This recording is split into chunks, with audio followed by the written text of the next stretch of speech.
Muy buenas tardes, bienvenidos a esta sesión extraordinaria de la Asociación Mexicana de Genética Humana.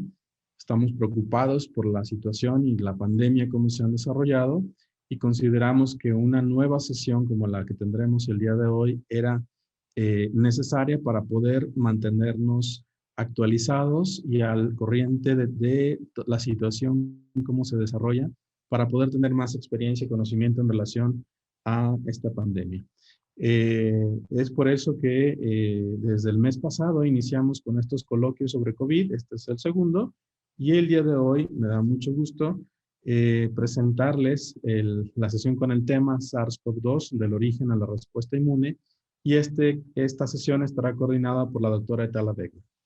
Habíamos planteado tres exposiciones magistrales, la primera a cargo del doctor Antonio Lascano, para hablarnos sobre el origen y evolución del SARS-CoV-2. Después, el doctor Alejandro Sánchez Flores nos hablará de la vigilancia genómica del SARS-CoV-2 usando secuenciación de nueva generación. Y teníamos una tercera intervención a cargo de la doctora Angélica Cuapio, del Instituto Karolinska, para hablarnos de la respuesta inmunológica contra el SARS-CoV-2. Sin embargo, por cuestiones de salud, la doctora no nos podrá acompañar el día de hoy y reprogramaremos su presentación para el siguiente mes. Esperamos que se recupere y desde aquí le deseamos que su salud se mejore totalmente. Sin más, le agradezco a la doctora Beckman que haga la introducción a la sesión y la coordinación de la misma. Adelante, doctora.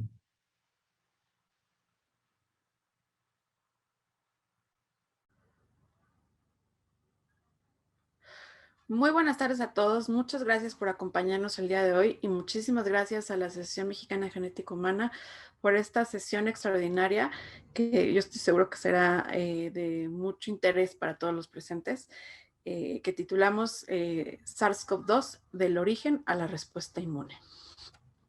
Como pequeña introducción, hay 7 diferentes coronavirus que infectan al ser humano.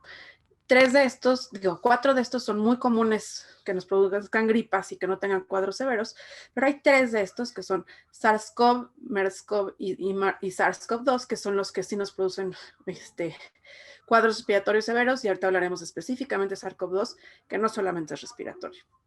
El virus tiene diferentes partes, como podemos ver aquí, y de la que se ha hablado mucho y es importantísimo porque es la puerta de entrada al cuerpo, pero además muchas de las vacunas van dirigidas a esto, es la proteína S de Spike.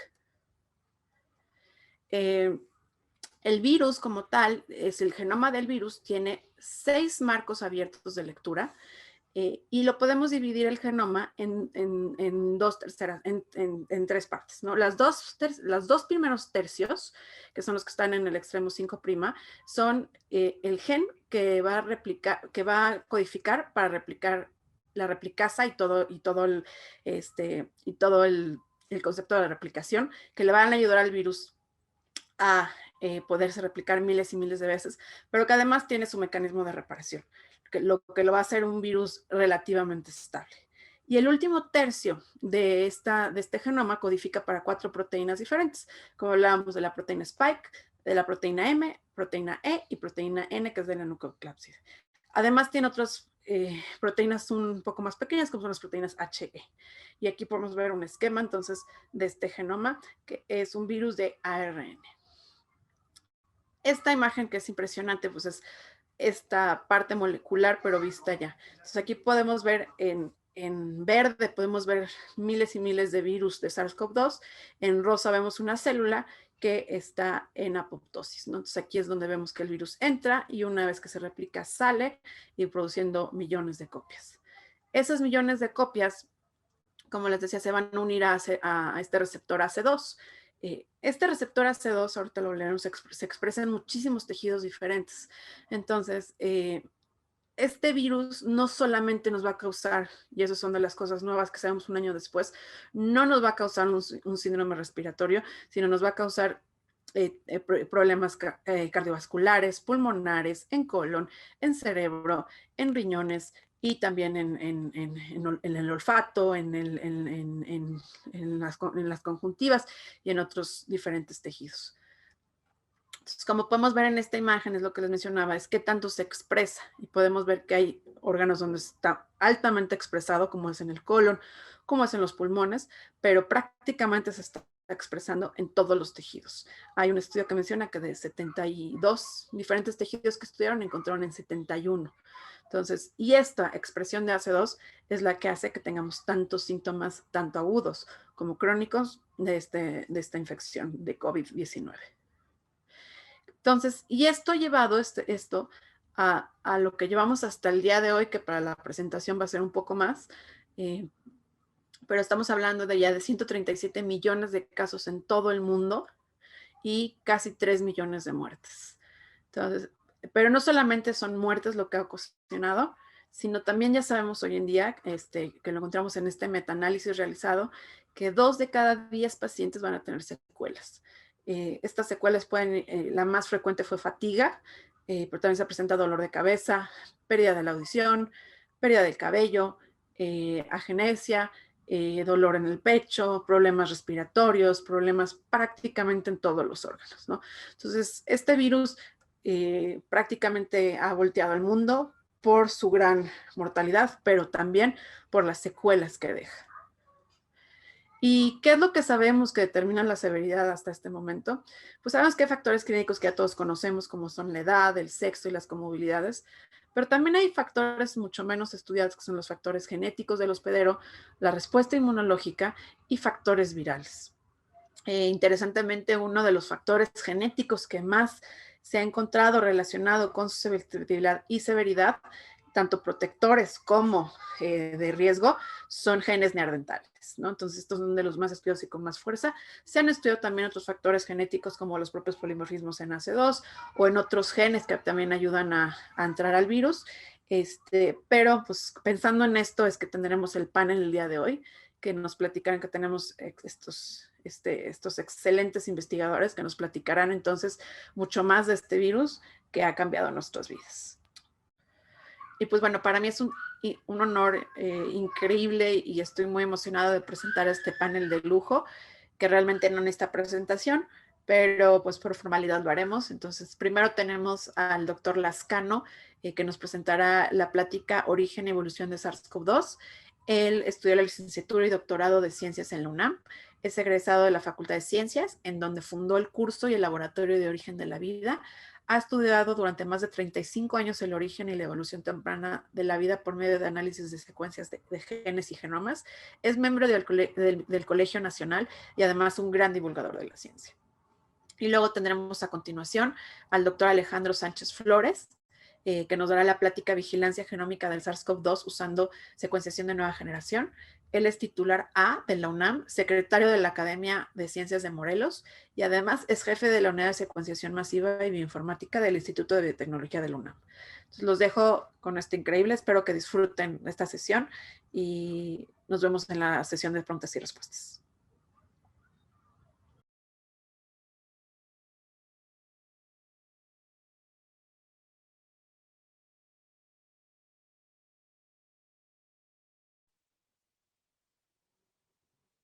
Yo quisiera comenzar agradeciéndole a los colegas de la Asociación Mexicana de Genética Humana la invitación a platicar con ustedes sobre el origen y la evolución del SARS-CoV-2. Yo no soy virólogo, no soy médico, no soy inmunólogo, pero llevo mucho tiempo pensando, trabajando con las moléculas de RNA, con la genética del RNA, que ahora reconocemos como una molécula que fue muy importante en el origen y la evolución temprana de la vida, que es el campo al que yo me dedico.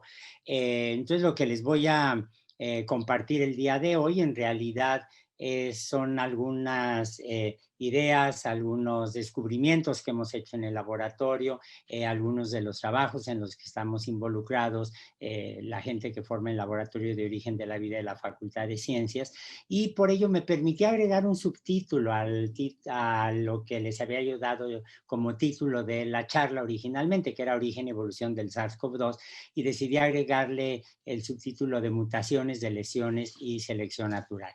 Y déjenme comenzar diciendo que, como todos sabemos, aunque los virus ciertamente no están vivos, sí comparten una serie de propiedades con los seres vivos. Una de ellas es desde luego la evolución por mecanismos que tenemos muy, muy bien identificados. Y a los virus los podemos clasificar, dividir en dos grandes grupos, dependiendo, como lo propuso Baltimore en 1971 en su material genético. Tenemos los virus de DNA, que tienen una diversidad bastante reducida. Son genomas de DNA de una sola hebra o genomas de DNA de una doble hélice. No me voy a detener en ellos por el momento, pero si nos fijamos en los virus de RNA, vemos que su genoma puede ser una hebra positiva, cuando el RNA funciona como mensajero, una hebra negativa, cuando necesita ser transcrito. Hay genomas de RNA de doble hélice y genomas de RNA que son de RNA, pero se transcriben para dar DNA, y este es el caso de los retrovirus. De inmediato se dan ustedes cuenta, viendo esta diversidad, que los virus de RNA han explorado un espacio evolutivo en términos de la organización del genoma mucho mayor que los virus de DNA.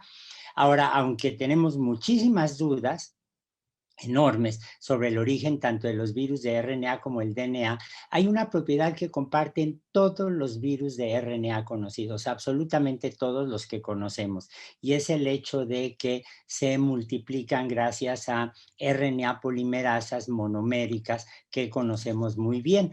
Y esas RNA polimerasas tenemos desde luego secuencias, pero sobre todo tenemos estructuras terciarias. Y aquí pueden ver ustedes la RNA polimerasa siempre monomérica del SARS-CoV-1, que es esencialmente idéntica a la del SARS-CoV-2, la entidad responsable de la pandemia de COVID-19. Ven la RNA polimerasa de un virus, el poliovirus, y del virus del dengue. Ahora, si ustedes se dan cuenta, en todos los casos estamos viendo básicamente las mismas estructuras. Vemos lo que llamamos el pulgar, siguiendo el modelo de la mano derecha, el pulgar marcado en rojo en estas polimerasas, vemos los dedos marcados en azul, y lo que desde hace mucho tiempo reconocimos como el componente, el dominio más antiguo de las polimerasas, que es lo que llamamos la palma de la mano, que está aquí marcada en amarillo, que es precisamente la zona catalítica en donde se forman los enlaces 3', 5'. En el caso de los virus de RNA, vemos en las polimerasas estas extensiones que unen a la región de los dedos con la región del pulgar. Son extensiones son cadenas de aminoácidos, y eso hace que la polimerasa tenga este aspecto de túnel por donde pasa el RNA que va a ser replicado. Ahora, dada la extraordinaria similitud estructural que tienen, cuando comenzó la pandemia de COVID-19, uno de los miembros del laboratorio, el doctor Rodrigo Jacome, él había hecho su doctorado conmigo, empezó a comparar las estructuras de la RNA polimerasa del virus de la hepatitis C, para el cual tenemos una buena cura, con la del SARS-CoV-1. No estaba disponible todavía la secuencia y la estructura del SARS-CoV-2, y lo que rápidamente se dio cuenta es que el sofosbuvir, que es un medicamento que se utiliza para atender los casos de infección de hepatitis C con un éxito extraordinario, podía encajar perfectamente bien, sin ninguna dificultad, en el sitio activo de el SARS, y entonces de la polimerasa del SARS, de la RNA polimerasa. Y entonces esto nos llevó a publicar un artículo que muy rápidamente fue aceptado venturosamente, y con diferencia de días, otros grupos de Elfiki en Egipto, de Zhu et al. En Estados Unidos, de Sayad et al. En Irán y de Villalba et al. En Estados Unidos, publicaron la misma idea, es decir, con métodos de modelación distintos, varios grupos llegamos simultáneamente a la idea de que el sofosbuvir, que podía ser utilizado para inhibir la replicación replicación del virus del SARS-CoV-2, ya que estaba inhibiendo al virus de la hepatitis C. Si uno se fija en la molécula del sofosbuvir, se dan ustedes cuenta que al igual del molnupiravir, que está aquí dibujado simplemente para hacer una comparación, en realidad son derivados del uracilo, son derivados de un nucleósido del uracilo que está representado aquí como UTP, y esto lo que nos está reflejando es simplemente una estrategia propuesta ya desde los años 80 del siglo pasado por Gertrude Eilen, una química estadounidense brillante, que podíamos utilizar moléculas parecidas a los nucleósidos o nucleótidos naturales para inhibir la replicación de otras entidades virales. Bueno, esto simplemente nos está hablando de las consecuencias de esta similitud extraordinaria que tienen las polimerasas, y de hecho cuando uno compara las polimerasas, las RNA polimerasas monoméricas de los coronavirus con las de reverso transcriptasas de los retrovirus como el del SIDA, que están viendo ustedes aquí en estructura terciaria, o con las DNA polimerasas de la familia B y de la familia A, lo que nos damos cuenta es que tienen todas ellas la misma forma de mano derecha, lo cual finalmente nos está diciendo que tienen un origen común. Ahora, se dan ustedes cuenta que aquí únicamente estamos viendo la parte que polimeriza los ácidos nucleicos, ya sea RNA o DNA, y esto en realidad se traduce en una consecuencia muy importante que se puede ver claramente en esta gráfica, que está tomada de un artículo de Edward Holmes de hace más o menos 10 años, en donde ustedes pueden ver en el eje de las X el tamaño de los genomas y en el eje de las Y la tasa de mutaciones. Y como todos sabemos, los eucariontes, los procariontes, no están aquí representados los datos de arqueas, pero son básicamente idénticos a los de bacteria. Tenemos genomas muy grandes y una tasa de mutaciones muy baja, porque además de las polimerasas, lo que nosotros tenemos es toda una batería de mecanismos correctores y editores que están abatiendo el número de cambios que se dan durante el proceso de replicación. Si nos vamos a los virus de RNA, que tienen tamaños muy pequeños y que no codifican para el aparato molecular que abate las tasas de mutaciones, vemos tasas de mutaciones muy grandes, y lo mismo ocurre con los virus de una sola hebra de DNA. Los virus de doble hélice de DNA es una situación intermedia, y se dan cuenta que hay una curva que me describe la acumulación de mutaciones en función del tamaño del genoma. ¿Por qué nosotros tenemos que incluso en el caso de entidades biológicas como los eucariontes, las bacterias, no tenemos cero tasa de mutaciones? Bueno, porque sabemos que las mutaciones representan una fuente de variabilidad poblacional importante y es parte de la materia prima que utiliza la selección natural. Es decir, si nosotros no tuviéramos mutaciones, no habría cambios, no habría evolución, y si tuviéramos demasiadas mutaciones, evidentemente se perdería la identidad genética de las entidades que se están replicando. Esto, como he mencionado, se ve muy claramente con los virus de RNA, y todos sabemos que las consecuencias de estas tasas de mutaciones tan elevadas se traducen, por ejemplo, en la necesidad de tener cada año una vacuna nueva en contra de la influenza. La única excepción a esta regla que estoy mencionando de los virus de RNA corresponde a los coronavirus, a los nidocoronavirus, como el caso del SARS-CoV-2, el SARS-CoV-1, el MERS, etcétera. Aquí ven ustedes en el eje de las X graficado el tamaño de distintos genomas de estos grupos de virus de RNA, y se dan cuenta que el tamaño es muy pequeño. Es muy pequeño porque obviamente no tienen estos mecanismos moleculares de corrección de mutaciones, y mientras más grande sea el genoma que se esté replicando, evidentemente más mutaciones se van a acumular. Hay una relación casi lineal. En cambio, ven ustedes cómo los coronavirus tienen genomas realmente grandes, cercanos a los 30,000 ribonucleótidos, y esto inmediatamente nos hace preguntarnos de dónde surge la explicación para estos tamaños tan enormes. Bueno, la explicación la encontramos en el replisoma, la entidad molecular que replica el genoma de los virus de RNA.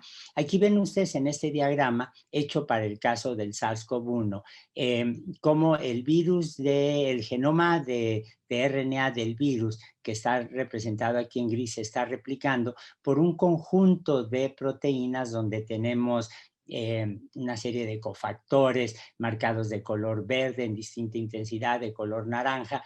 Ven ustedes aquí la polimerasa, que corresponde al gen NSP12, la conocemos muy bien, con la forma de mano derecha que ya vimos, y ven ustedes pegada a la polimerasa, que es una RNA polimerasa monomérica sin actividad exonucleasa, ven ustedes asociada una proteína adicional NSP14, que es una exonucleasa. Los coronavirus son los únicos virus de RNA conocidos que poseen una actividad de edición gracias a una exonucleasa.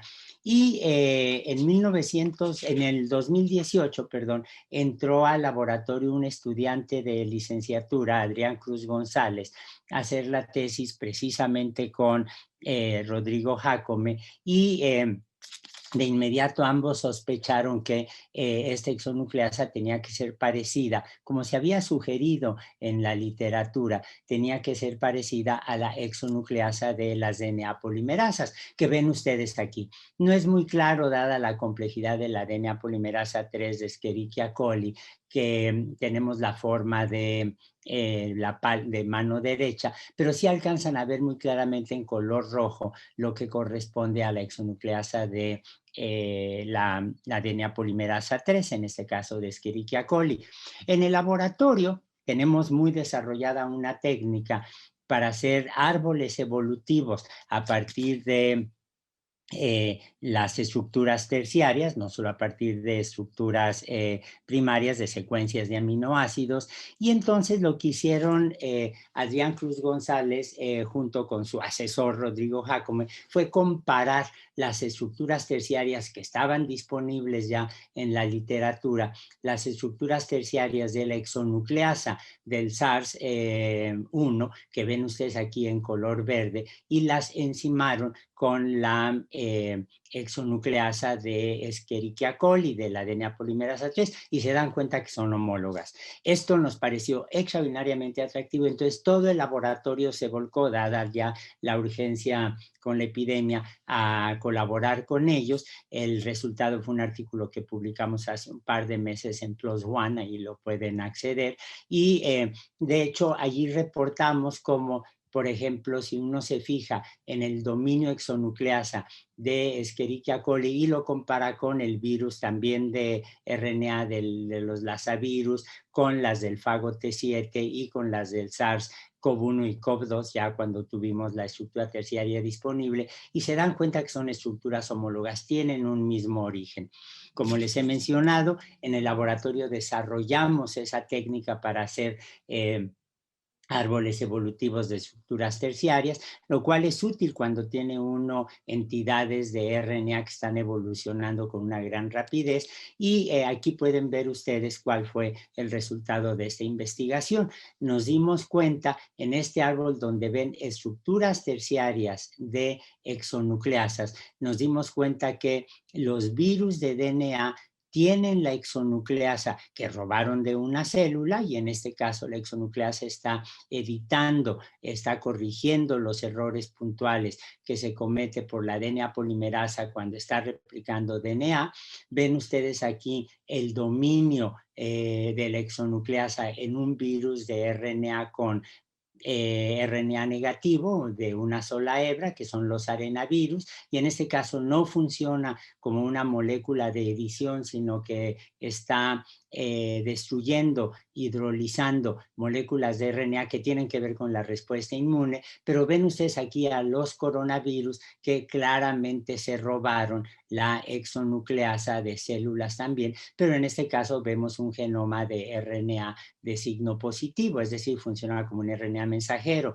Es decir, en el curso de la evolución, y todo eso está descrito en este artículo, en el curso de la evolución los virus al menos en 3 ocasiones se han robado sin ningún problema la exonucleasa.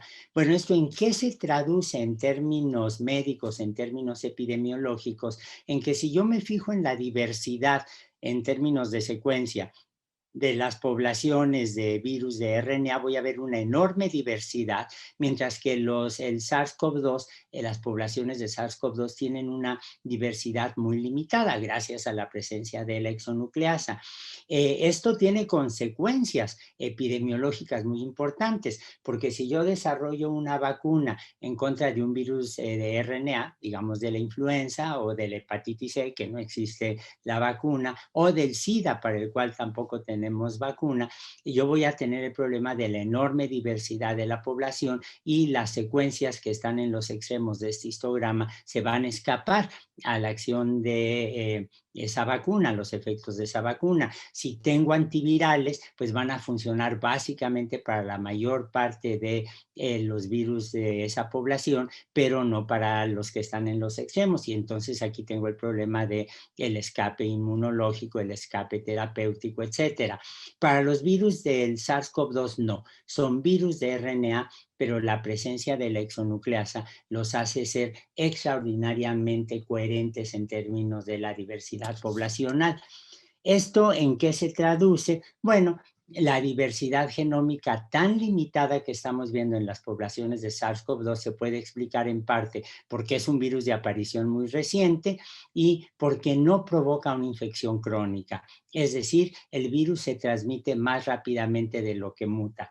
Cuando una persona es infectada por el SARS-CoV-1, SARS-CoV-2, por MERS, etcétera, el virus permanece replicándose en el paciente durante unos pocos días y rápidamente se transmite y esta transmisión es más rápido de lo que acumula mutaciones, aunque hay excepciones a las cuales me voy a referir un poquito más tarde. Ahora, aquí hemos estado hablando únicamente de mutaciones, pero no hay que olvidar que la variación y la genética de las poblaciones de SARS-CoV-2 depende de sustituciones de nucleótidos, las mutaciones puntuales que todos conocemos, de inserciones, que es un fenómeno que ciertamente se ha descrito en muchos virus de RNA, de deleciones, que es un mecanismo que la RNA, la exonucleasa no va a poder detectar, recombinación, que está muy bien reportada para los alfa coronavirus y hay hasta ahora un solo reporte de recombinación examinando las bases de datos para SARS-CoV-2, podemos tener un problema de epistasis, que es lo que me explica, por ejemplo, la variabilidad tan pequeña en otros virus de RNA como el del virus responsable de las paperas, y tenemos la interferencia clonal, que es un asunto que no se ha investigado para las poblaciones de SARS-CoV-2. Ahora vamos a fijarnos en estos primeros mecanismos, sustituciones de nucleótidos, inserciones y deleciones. Aquí ven ustedes representado el SARS-CoV-2, adentro ven el RNA de una sola hebra, RNA positivo, y la zona marcada donde está el gen que codifica para la proteína spike, para la proteína de la espícula, que como todos sabemos ya a estas alturas tiene que ver con el reconocimiento del receptor AC2 en las células. Y ven ustedes aquí en el genoma, en una parte del genoma de el SARS-CoV-2, cómo efectivamente tenemos una enorme cantidad de mutaciones que se han acumulado históricamente, en estos 2 años se han registrado en la parte que codifica para la proteína spike, lo cual no tiene nada de raro porque evidentemente es la proteína que está expuesta al sistema inmunológico de los pacientes y que juega un papel esencial precisamente como ya vimos en el ingreso al interior de las células. Déjenme detenerme brevemente en el caso de la estructura de la proteína spike.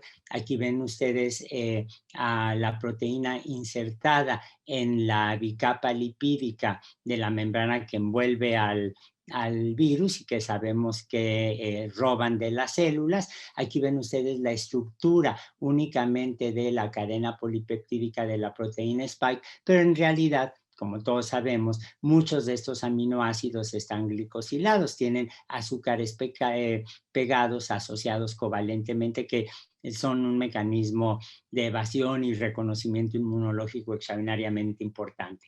Pero si nos fijamos únicamente en la parte polipeptídica, lo que vemos es que la proteína spike en realidad es un trímero. Aquí ven en 3 colores desafortunadamente muy poco diferentes entre sí, pero vemos los 3 monómeros prácticamente abrazados entre sí. Y ven aquí una de las mutaciones que nos ha llamado muchísimo la atención a nivel mundial en los últimos meses, la mutación que llamamos Nelly, que es la sustitución de una asparagina en la posición 501 por una tirosina. Cuando ve uno la proteína spike por arriba, en este espléndido dibujo donde sí pueden ver ustedes muy claramente los 3 componentes del trímero, ven ustedes dónde está colocada esta mutación. Y esta mutación está asociada con una mayor transmisibilidad del virus, aparentemente porque esto es la sensación que yo tengo, no conozco los detalles, porque está interaccionando con una zona hidrofóbica del receptor de una célula humana. Es decir, estamos sustituyendo un aminoácido hidrofílico, la asparagina, por un aminoácido hidrofóbico, y tengo la sensación de que aquí la asociación entre la proteína spike y el receptor es mucho mayor, porque esta debe ser una zona hidrofóbica de la proteína.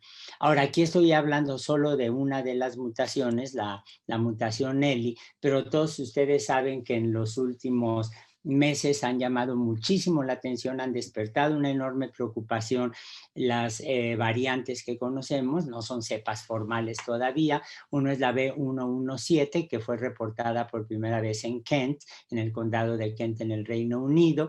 Tenemos la variante B1351 de Sudáfrica y la P1 reportada en Brasil, en Manaus, y se dan cuenta que hay algunas mutaciones recurrentes. La L18F en el caso de Sudáfrica y de Brasil, la K417N en el caso también de Brasil y Sudáfrica, pero déjenme fijarme especialmente, llamar su atención sobre Nelly, que la vemos la mutación en la mutante B117, la vemos también en la mutante B1-351 y la vemos también en la mutante P1. ¿Qué es lo que estamos viendo aquí? Un caso de convergencia evolutiva.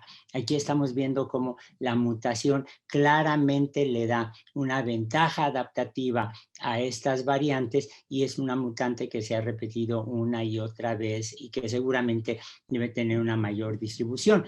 El problema es que las variantes, cuando están en combinación con otras mutaciones, por ejemplo Nelly como EC, que parece que está asociada con algo de escape inmunológico, evidentemente se convierten en un punto de enorme interés por la mayor transmisibilidad y la posibilidad de escapar al menos parcialmente a los sistemas inmunológicos.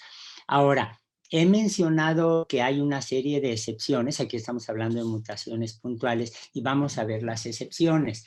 En pacientes inmunodeprimidos que tenían infecciones prolongadas de más o menos 115 días de COVID-19, personas inmunodeprimidas porque tenían cánceres, estaban siendo tratadas con plasma de convalecientes para atender la infección de COVID-19 o con anticuerpos monoclonales.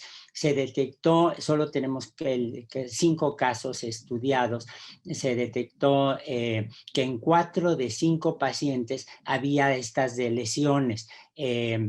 Siempre estamos hablando de la proteína spike. Había en 2 de estos 5 pacientes, teníamos estas sustituciones, incluyendo Nelly, y en un paciente había estas 2 mutaciones reportadas. Y la impresión que se tiene hasta la fecha es que en estos pacientes en donde el virus se estuvo replicando durante mucho tiempo, en lugar de los 3, 4, 5 días habituales, se replicó durante muchos más días, prácticamente 3 meses, estas mutantes pudieron escapar. Mutantes con deleciones o con mutaciones puntuales. Ahora, esto es especialmente importante en términos epidemiológicos, en términos médicos, porque nos está diciendo que en cuanto detectemos nosotros estas mutaciones, y es una demostración de la importancia de tener una atención especial inmunológica, estando secuenciando, estando analizando los genomas, se tienen que encontrar mecanismos rápidos para desarrollar estrategias de vacunación, de confinamiento especial, etc. Ahora, no hay que olvidar que la tasa de mutaciones no define por sí sola la evolución del virus. La gente a veces piensa que una mutante necesariamente puede ser una entidad mucho más agresiva, pero no hay que olvidar que la evolución de un sistema viral, esto es cierto también para las células, la evolución de un sistema viral no depende solo de las mutaciones, sino de la combinación de la tasa a la cual surgen las mutaciones, que ya vimos que es muy reducida, unas 10 veces menor en el caso de los coronavirus comparados con otros virus de RNA, el impacto fenotípico de dichas mutaciones y el impacto de la selección y la deriva sobre estas mutaciones. Es decir, podemos usar los mecanismos típicos de genética de poblaciones, de evolución, para estar estudiando lo que ocurre con los coronavirus. Y en realidad es un grupo de virus extraordinariamente exitoso. Cuando uno ve la filogenia de los coronavirus, nos damos cuenta que hay una enorme cantidad de coronavirus. Se han diversificado de una manera especialmente exitosa. Los vemos en prácticamente todos los animales donde se han buscado, y ciertamente su presencia en animales que tienen una enorme capacidad de dispersión, como es el caso de los murciélagos, y la posibilidad de transmisión de los murciélagos a hospederos intermediarios y de ahí a los humanos es elevada. Pero aquí lo que estamos atestiguando es la rápida diversificación de un grupo viral que ocurrió muy rápidamente en el tiempo. ¿Se debe uno preocupar por esta transmisión zoonótica de virus de animales a humanos? En realidad es un fenómeno extraordinariamente conocido, tan conocido que permítanme concluir esta charla breve citando a Charles Darwin, que en 1871 publica un libro sobre el origen del hombre, y de ahí están tomados estos dos párrafos. Los tomé con la traducción original que se hizo al español en la primera edición que se hizo al español de este libro. Y Darwin dice en 1871, dice, es sabido por todos que el hombre está construido sobre el mismo tipo general o modelo que los demás mamíferos. Todos los huesos de su esqueleto son comparables a los huesos correspondientes de un mono, de un murciélago o de una foca. Lo mismo se puede afirmar de sus músculos, nervios, vasos sanguíneos y vísceras internas. Y Darwin continúa diciendo, el hombre puede adquirir de los animales inferiores o comunicarles a su vez enfermedades tales como la rabia, las viruelas, etcétera, hecho que prueba la gran similitud de sus tejidos, tanto en su composición como en su estructura elemental, con mucha más evidencia que la comparación hecha con el auxilio del microscopio o del más minucioso análisis químico. Cuando Darwin escribió esto, el concepto de virus no existía. No se habían descubierto, no se habían caracterizado, pero ciertamente se conocían sus efectos. Y como ven ustedes, evolutivamente podemos entender sin ninguna dificultad cómo la adaptabilidad de poblaciones que están cambiando rápidamente, como la de los virus de RNA, en este caso los coronavirus, puede comprenderse si nos fijamos en términos evolutivos en la extraordinaria similitud de todos que todos los animales tenemos entre sí. Y muchas gracias.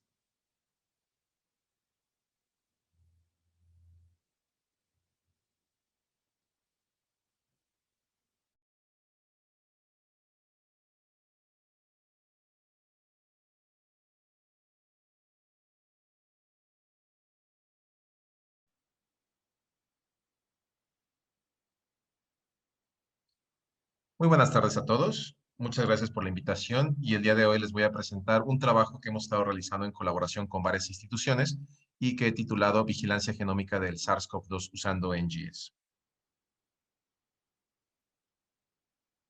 Yo soy el doctor Alejandro Sánchez Flores, soy el jefe de la Unidad Universitaria de Secuenciación Masiva y Bioinformática, que está ubicada en el Instituto de Biotecnología del UNAM. Aquí les pongo mi correo electrónico, que es alejandro.sanchez@ibt.unam.mx, y para aquellos que tengan redes sociales me pueden encontrar en la @arroboso en Twitter. Como les comentaba, la Unidad Universitaria de Secuenciación Masiva es parte del Instituto de Biotecnología, pero también es parte de un laboratorio nacional que se llama de Apoyo Tecnológico a las Ciencias Genómicas, el cual es auspiciado por el CONACYT. Y bueno, los inicios de la era genómica, muchos de ustedes pensarán que la era genómica es algo reciente, pero digamos que estamos haciendo genómica desde los años 70, ¿no? Aquí les muestro la foto del doctor Frederick Sanger, que fue uno de los científicos que ha ganado 2 veces el premio Nobel y que es el creador de la tecnología de secuenciación de ácidos nucleicos por un método que se llama determinación o de polimerización por terminación. Y bueno, el primer genoma que se secuenció fue el del fago X174. El fago, como muchos de ustedes sabrán, es un virus de bacterias y el cual, pues bueno, era muy conveniente para los experimentos de Frederick Sanger. Y aquí les muestro una representación gráfica donde muestra que tiene 11 marcos abiertos de lectura, genes, y pues bueno, muchas de las propiedades del DNA como la curvatura, la energía de empacamiento, alguna preferencia por ciertas regiones para ciertas enzimas, sesgos de GC o porcentajes de AT, y esto digamos que son las cosas que se empezaban a analizar en esos entonces. Esta tecnología desarrollada por el doctor Frederick Sanger pues fue comercializada años después, en los años 80, por la empresa Applied Biosystems, y bueno, esta es la foto de un secuenciador automático como los que usamos hasta hoy en día. La tecnología es muy sencilla, es una electroforesis en la cual se ordenan los fragmentos de mayor a menor, y estos fragmentos, pues lo único que sabemos es que en la última base tienen un nucleótido modificado que interrumpió la reacción de polimerización. Y para cada una de las bases modificadas, voy a poner una mezcla de nucleótidos normales y con una mezcla de un nucleótido modificado, el cual va a evitar que se continúe la polimerización. Y hago las 4 reacciones por separado para cada uno de estos 4 nucleótidos modificados. Esto me va a dar una interrupción secuencial en la cual yo puedo resolver los fragmentos por tamaño, con la diferencia del tamaño de una base. Y en el panel inferior ustedes pueden ver cómo se vería la electroforesis. Estamos viéndola en vez de vertical en horizontal. Y el aparato, digamos, de manera moderna, en vez de usar estos nucleótidos modificados con radioactividad, pues ha evolucionado a un grado donde los fluoróforos sustituyen a los isótopos radiactivos y ahora usando 4 colores diferentes para cada una de las bases, podemos ver cómo el fragmento que se interrumpe tiene en el último nucleótido cierta base modificada. Y entonces lo que pueden ver es que es un degradado de color, o bueno, es una serie de colores, el cual yo puedo interpretar, y hasta arriba del panel ustedes pueden ver la secuencia que es A, T, T, C, C, A, C, etcétera, y que se ve como un picos de intensidad en un aparato que registra la fluorescencia. Ahora, en los últimos 40 años hemos avanzado mucho en las tecnologías de secuenciación. Digamos que en el año 2000 se inicia lo que llaman NGS, que es Next Generation Sequencing. A pesar de que es el nombre más común y popular, me parece que hoy en día, después de prácticamente 21 años, pues llamarles tecnologías de siguiente generación, pues ya es un poco inútil, ¿no? Sobre todo porque estas tecnologías ya han estado en el mercado por más de 20 años y creo que es hora de llamarles solamente tecnologías de secuenciación.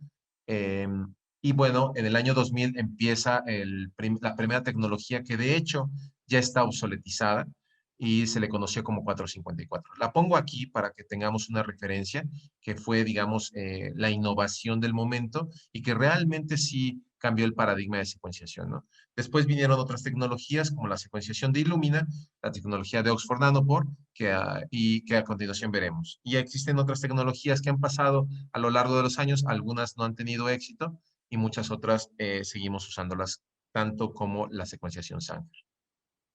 En el 2021, pues podemos ver estas opciones. Aquí les pongo una comparación de las opciones que tenemos para hacer secuenciación con la tecnología Illumina, que definitivamente es una de las tecnologías más populares y es el gigante de secuenciación actualmente en el mundo, ¿no? Entonces, de izquierda a derecha, ustedes pueden ver aparatos que les dan un mayor rendimiento, de un menor a mayor rendimiento, empezando por estas tecnologías que se llaman ISEC 100. Y el ISEC 100 es un pequeño secuenciador que puedo tener en el laboratorio, no es muy grande, tampoco da mucho rendimiento, pero es muy práctico. Y hasta el lado derecho tenemos un aparato o una plataforma que se llama NovaSeq Series, que puedes secuenciar hasta 6,000 millones de nucleótidos en menos de 40 horas. Y esto pues también nos ha permitido secuenciar genomas humanos con una velocidad impresionante. Y esto para la genética humana es muy importante porque ya no podemos hacer solamente genética, sino podemos hacer genómica. Y esto nos va a llevar en un momento dado a la genómica personalizada.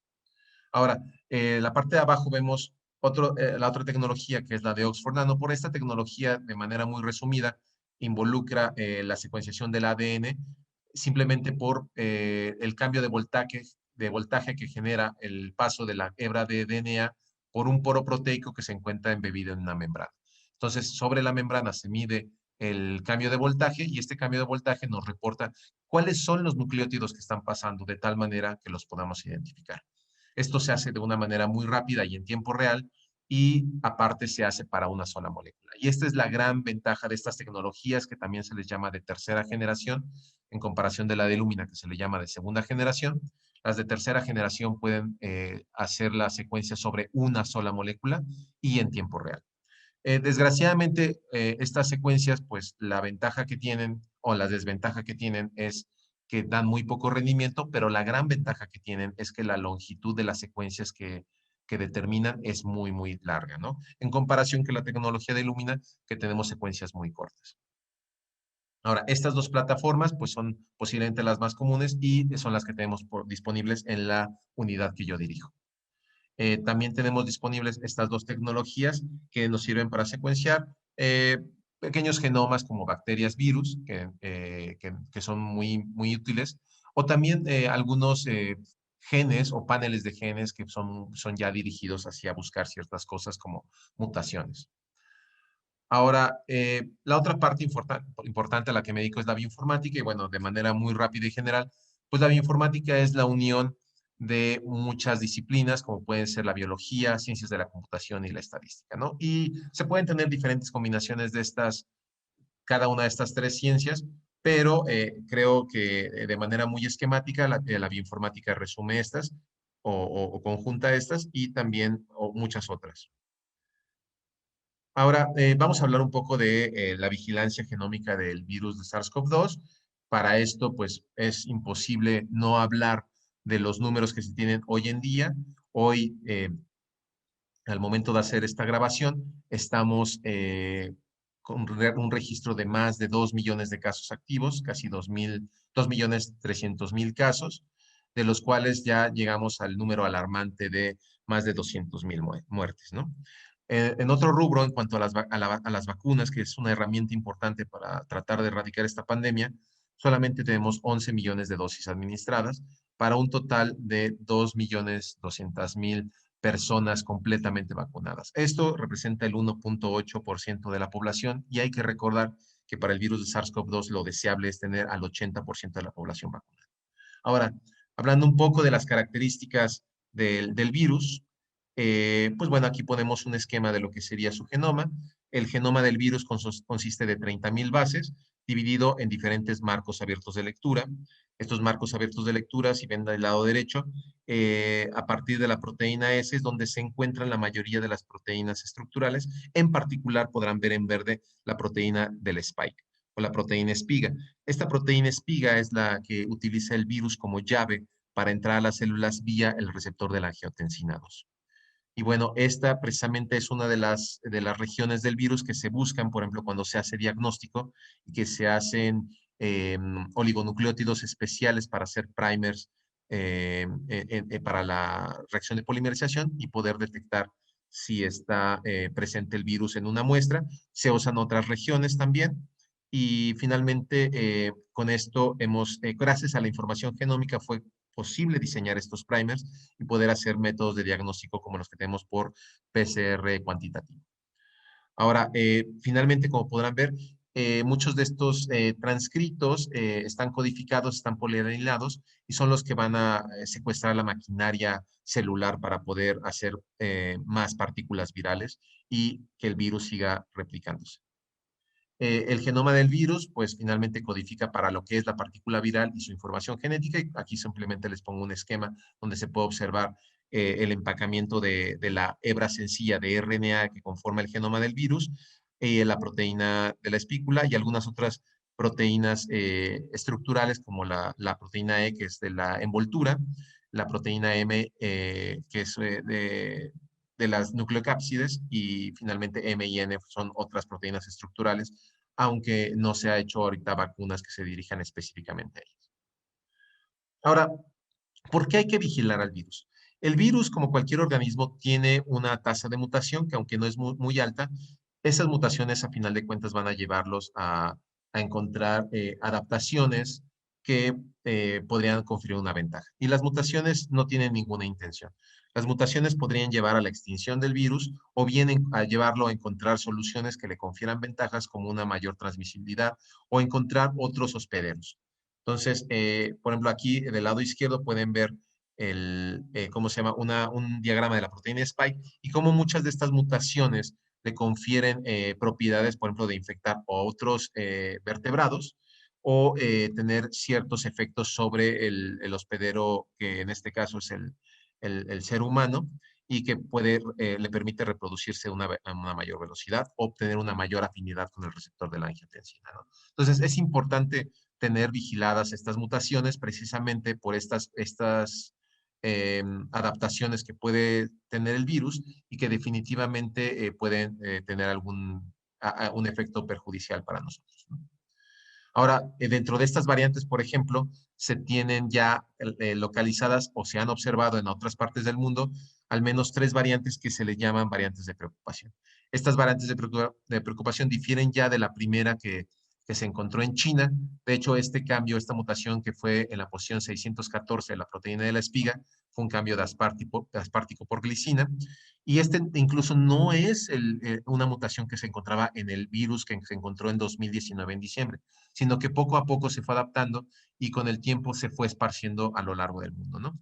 Sin embargo, además de esta mutación que es la D614G, ahora observamos otras mutaciones como la N501Y, la E484K, la K417N y combinaciones de todas estas, ¿no? Y en lugares como en Sudáfrica, como en Brasil, se han encontrado estas combinaciones y se ha visto que tal vez están relacionadas con una mayor eficiencia en la transmisión del virus, una reducción en la capacidad que tienen los anticuerpos de neutralizar el virus y finalmente, y lo más preocupante, es que pudieran afectar la eficacia de las vacunas y en particular hay algunos experimentos en los cuales a nivel de anticuerpos la que se producen por la respuesta inmune generada por la vacunación, pues sí hay una baja en la eficiencia sobre las variantes observadas en Sudáfrica y en Brasil. Ahora, ¿qué estamos haciendo actualmente? En México hemos hecho desde el año pasado un análisis de cuáles fueron las variantes introducidas en el país y luego empezamos a hacer un proyecto que correspondía a 1000 genomas de SARS-CoV-2, los cuales tratamos de ligar a cualidades o características de la enfermedad, como una mayor severidad, una mortalidad más elevada o tiempo de hospitalización, y si esto, ver si tenía alguna relación con las variantes o con los virus que se encontraban. Ahora, y esto lo escalamos recientemente para montar un sistema de vigilancia epidemiológica en el cual estamos haciendo este mismo ejercicio de 1000 genomas, pero mensuales. Y esto es lo que estaremos haciendo durante un año y con los apoyos adecuados, sobre todo del CONACYT, podríamos ampliarlo a más tiempo, sobre todo para lo que dure la pandemia. Ahora, déjenme hablarles un poco del primer trabajo, que es el análisis de la introducción de variantes de SARS-CoV-2. Aquí les pongo rápidamente una gráfica en la cual tomamos las muestras, que en realidad tomamos cerca de 20 muestras, las cuales están distribuidas a lo largo del país. En esos momentos el número de casos que había en el país era de 55 casos.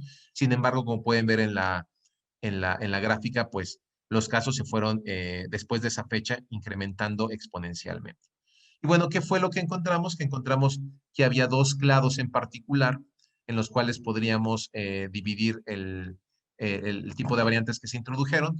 Uno de ellos es un clado que pues, principalmente predomina en Estados Unidos, aunque ya se podía ver algunas distribuciones de México, y perdón, dentro de México, en la Ciudad de México, y que coincidían con algunos lugares en Europa o en Sudamérica. Y el otro clado que principalmente se agrupan estas secuencias mexicanas ya en otros lugares como Chihuahua y Chiapas, eh, pero sin embargo sigue predominando la Ciudad de México, ahí podemos observar también Puebla, y se agrupan con muestras observadas en Europa, principalmente en Italia. Y bueno, hace sentido con los datos epidemiológicos que se tenían en ese momento y que la mayoría de los casos provenían de Italia, ya que hubo el paciente cero que entró al país, provenía de Italia, un viajero mexicano que fue a una conferencia y que regresó enfermo, ¿no? Y dentro del avión infectó a más personas y aquí ya empezamos a ver los inicios de los contagios locales, pero la mayoría de esa fecha fueron introducidos. Ahora, dentro de todas las mutaciones que hicimos un análisis de mutaciones muy particular y como les había comentado, ya para ese entonces ya veíamos en la posición D614, perdón, en la posición 614, el cambio de D por G, ¿no? Entonces todo era muy congruente. Observamos, por ejemplo, del lado izquierdo una mutación que era la H49Y, que se le llama una homoplasia, porque a final de cuentas ya se había observado en otros países, en otros lugares, pero desaparece con el tiempo. Entonces, son mutaciones que el virus prueba, no confiere ninguna ventaja y después de un tiempo ya no se observan en la población. Ahora, ¿qué sabemos actualmente? Bueno, con este esfuerzo que les platicaba del proyecto de vigilancia genómica, podemos ver que hay una predominancia de otro linaje que a final de cuentas tiene un par de mutaciones que son de preocupación, pero que no se sabe aún, perdón, son mutaciones que son de interés, pero no se saben si son de preocupación aún. Y este linaje, de hecho, gracias al trabajo que se hizo, pues dentro de la base de datos mundiales se pudo reorganizar el árbol filogenético del SARS-CoV-2 y formar un nuevo linaje que es el B11519 y que corresponde a un poco más del 70% de las muestras que se distribuyen en todo el país o que se observan en todo el país, y esto pasó a partir de octubre. Antes de esas fechas, la mutación D614G era la predominante en el país, sin embargo, a partir de octubre, este nuevo linaje tuvo una expansión, acompañado de otros como el B11222, que es predominante en Estados Unidos y por lo tanto en México de alguna manera, al igual que la B11519. Y podemos observar como de su lado derecho una lista de linajes que también van desde los más ancestrales hasta algunos que son menos frecuentes en el país, pero hay dos en particular que es el B1427 y B1429, que esas sí son variantes de preocupación, fueron encontradas en Estados Unidos, en California, y que se les debe vigilar de muy de cerca, dado que su porcentaje en estos momentos no es muy grande, pero no queremos que esto incremente, ¿no? Por los riesgos de salud que implica. Y finalmente, esta información se la proporcionamos al Instituto Nacional de Referencia Epidemiológica, que en conjunto con la Secretaría de Salud toma las decisiones adecuadas. Entonces, por ejemplo, estos linajes, cuando nosotros les reportamos que haya una variante de preocupación, van y buscan al dueño de esa muestra y le hacen un seguimiento en particular que puede ir desde el aislamiento o si está hospitalizado, pues vigilar cuál es el desenlace de la enfermedad. Y obviamente, pues esto nos prepara para seguir vigilando el país y ver si hay algún incremento de esta tabla que hasta ahorita es la fotografía actual que tenemos. Y bueno, no me queda más que agradecer a los miembros del Instituto de Biotecnología, empezando por los técnicos de la unidad que dirijo, y el doctor Carlos Arias Susana López, que junto con los doctores Pavel Isa y Blanca Taboada, están muy involucrados y dirigen este proyecto de vigilancia genómica. También de gente del INDRE, del INER, del IMSS. El IMSS ha jugado un papel importante porque son quienes nos proveen las muestras y con esto podemos tener un conjunto de metadatos que podemos relacionar con datos clínicos.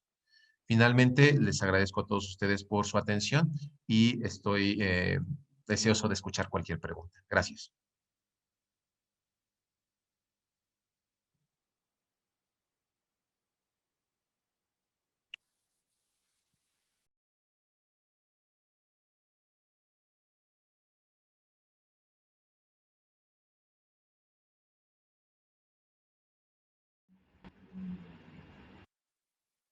Pues bien, hemos llegado a la parte más importante de esta sesión, que son preguntas y respuestas. Le agradezco mucho a la doctora Talia al estar aquí, al doctor Alejandro y al doctor Lascano por su presencia. Y bueno, vamos a empezar directamente con las preguntas que tenemos de los asistentes. Les recordamos que si alguien quiere hacer el uso de la voz y está en plataforma, en computadora o laptop, puede solicitarlo, como ya lo habíamos explicado en la sesión anterior. Y vamos a empezar con una pregunta del doctor Ángel Emanuel Martínez Flores, y pregunta: ¿qué se sabe sobre la relación entre la proteína elastasa y la COVID-19?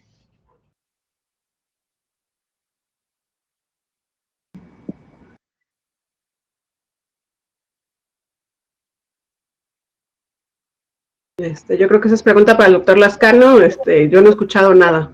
Okay. El doctor Lascano tampoco ha escuchado. Muy bien.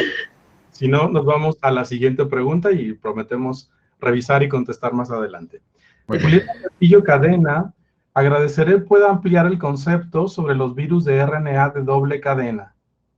Yo creo que es para el doctor Lascano. Bueno, hay 4 grandes grupos de virus de RNA, los 2 que tienen una sola hebra de RNA, positiva y negativa, positiva como en el caso del SARS-CoV-2, el MERS, el coronavirus en general. Y los de doble hélice son pocos en realidad, o pocos conocidos, son un poquitín más estables, y el rasgo más interesante que tienen es la presencia de una helicasa que es homóloga a las helicasas de DNA. Son ciertamente un poco más estables en términos de tasa de mutaciones, y yo creo que en realidad cuando uno habla de virus de RNA es como hablar de animales. Todos pertenecen al mismo reino, pero es un reino que incluye lo mismo esponjas que rinocerontes. Entonces yo creo que hay que verlos como entidades que se originaron de manera independiente, en donde lo único que comparten son los genomas del genoma de RNA y polimerasas monoméricas de origen común. Fuera de eso, yo creo que reflejan una adaptación a distintas condiciones que son fascinantes. Muchas gracias, doctor. Y la misma doctora Julieta Castillo le pide, por favor, sus datos de contacto para hacerle una invitación a la Universidad Autónoma del Estado de México. Muchas gracias. Está en la página de la UNAM, en la página de la Facultad de Ciencias. Ahí encuentran mi correo electrónico. Ahí me tiene a sus órdenes. Gracias, doctor.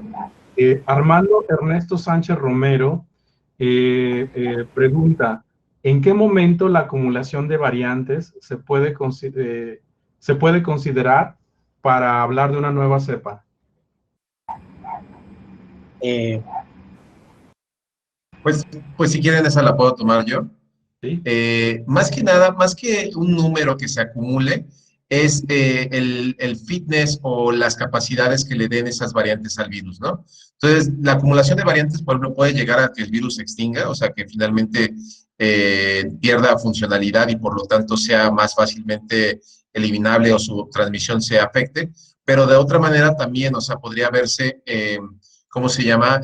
Incrementada su transmisión, como es lo que estamos viendo. Y finalmente ahorita no hemos podido definir o no se ha podido definir que hay una nueva cepa como tal, porque no hay todavía experimentos que validen el escape del sistema inmune de esas variantes, incluso de la respuesta inmune que están generando las vacunas, ¿no? Entonces, como en influenza, cuando una nueva cepa, pues ya, o más bien una nueva variante ya encontró un camino del cual poder escapar tanto a la respuesta inmune natural o digamos, primaria y secundaria y la respuesta inducida por una vacuna es cuando ya lo llaman una nueva cepa y hay que regenerar todas las vacunas, ¿no?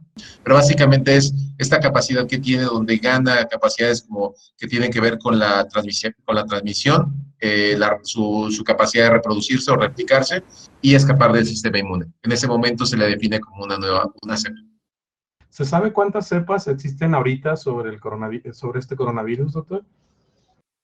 0 hasta ahorita, porque te digo, o sea, ahorita lo que se ha probado es la transmisión incrementada, pero no claramente un escape para el sistema inmune. O sea, lo que se ha visto es que los anticuerpos fallan, pero hay que recordar que no es el único camino para la respuesta. O sea, está toda la gama de linfocitos tipo T, que lo que se ha visto es que forman parte de una buena parte de la respuesta, ¿no? Entonces, el que escapen de los anticuerpos no quiere decir que escapen de todo el sistema inmune, ¿no?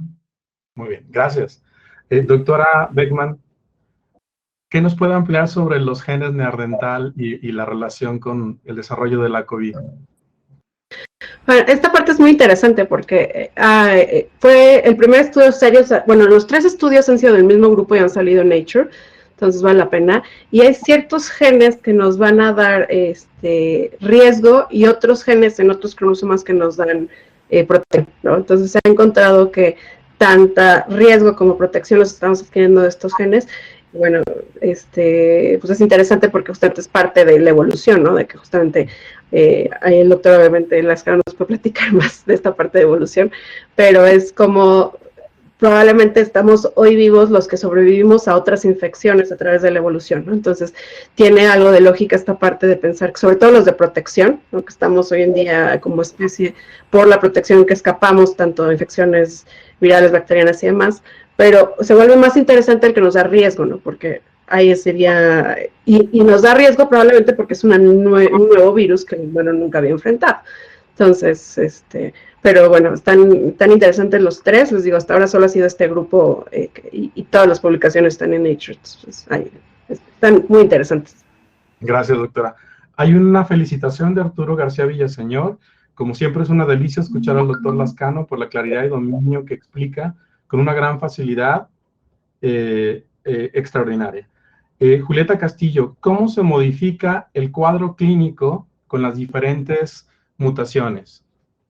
¿Hay alguna relación entre las variantes? No que yo sepa. A ver, aquí hay algo que es muy importante decir. Las variantes son combinaciones de mutaciones. Y hay algunas mutaciones que son más frecuentes que otras, pues simplemente por similitud de uso de codones, y hay otras que claramente representan una ventaja adaptativa para las poblaciones de los virus. Pero hasta ahora esa ventaja adaptativa, el caso de Nelly, por ejemplo, que es una mutación que sustituye una asparagina por una tirosina en la posición 501 de la proteína Spike, lo único que hace es incrementa la afinidad de una parte de la proteína por una zona que yo me sospecho debe ser también hidrofóbica del receptor, y eso facilita la entrada del virus, pero no hay hasta ahora ninguna correlación entre las variantes y datos más agresivos. Hay una idea por ahí que circula que eso pudiera ser el caso para la variante B1351, la que apareció en Sudáfrica, pero no está nada claro, ¿no? Por el momento, o sea, no está confirmado. Ahora, lo que también yo creo que es muy importante, sobre todo en una sociedad como esta, es decir, lo que todos sabemos, no por muchas mutaciones el virus se convierte en más agresivo. El virus con mayor mutaciones que conocemos del SARS-CoV-2 está reportado para Angola y no tiene una conducta ni una transmisibilidad mayor o menor que la del original de Wuhan. Gracias, doctor Lascano. Agregándoles un poco a esto, sí se ha visto una tendencia de algunas variantes, sobre todo la sudafricana, como dice el doctor, no hay datos muy claros, pero que sea más transmisible y más contagiosa, lo cual es parte de lo que se espera. Se espera que el virus con el tiempo se vaya haciendo más contagioso, pero menos severo, ¿no? Porque finalmente eso es lo que hace que se esparza más, ¿no? Entonces, y también se ha hablado, pero tampoco hay datos muy claros de que algunas variantes podrían estar afectando más a niños. Esto también hay que tomarlo con precaución, todavía no hay una evidencia clara, pero se sospecha que sí, que la variante sudafricana podría afectar que los niños sean más sintomáticos. Gracias, Talia. Melania Abreu, gracias por la plática, muy interesante.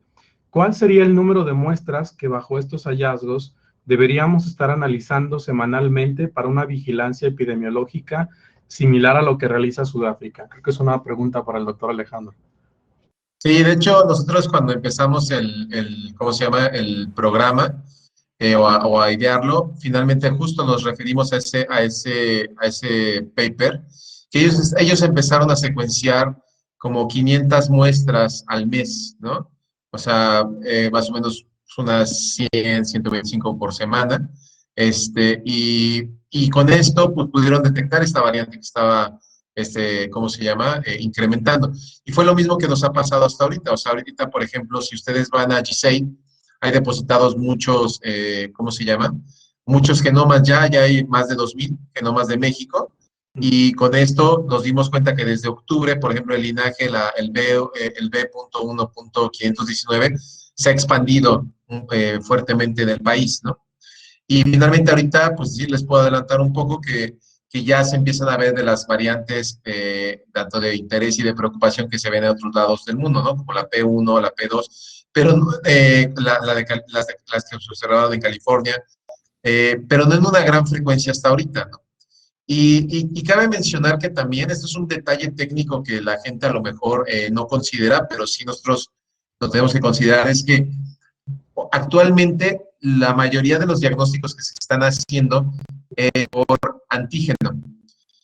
Entonces, la disponibilidad de muestras que tenemos para hacer una PCR, que es con lo que se hace la secuenciación, bueno, más bien, la disponibilidad que tenemos para extraer ácidos nucleicos y de ahí hacer la secuenciación del genoma de SARS-CoV-2, pues es menor, porque finalmente con el hisopado se toma nada más una muestra en la cual se evalúa la presencia de proteínas del virus, ¿no?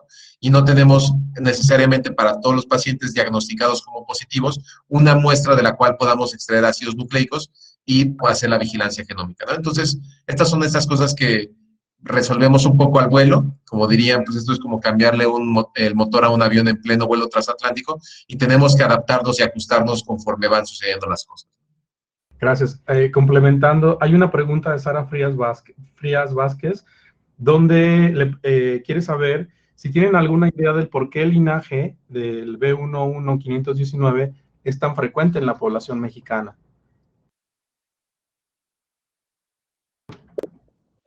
Pues, por ejemplo, algunas de las cosas que se ha visto es que sí caen en las mutaciones que se enuncian, caen en la proteína del spike, ¿no? Y esto, pues sí, digamos, afecta la interacción con los receptores, la entrada, ¿no?